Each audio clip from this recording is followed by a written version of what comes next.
Here's a copycat recipe for Panda Express's chow mein. In a 5, 6, 8, or 10 quart Instant Pot, set on sauté, add 4 cups broth. Then add 6 scallions cut into half-inch pieces. Then add 4 sliced celery stalks. 1/4 cup soy sauce, 2 tablespoons of minced ginger, and 2 tablespoons of brown sugar go next. Then add 2 tablespoons oyster sauce and 2 tablespoons unseasoned plain rice vinegar. Stir well and continue to heat until the mixture is steamy and hot. Add 1 pound of spaghetti broken in half to fit. That's not necessary in a 10-quart pot. Cover and cook on high pressure for 4 minutes, then do a quick release.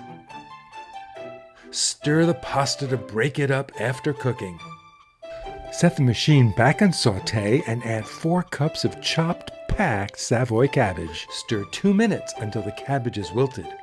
Mix 1 tablespoon cornstarch with 1 tablespoon water. Stir it in just until the sauce thickens.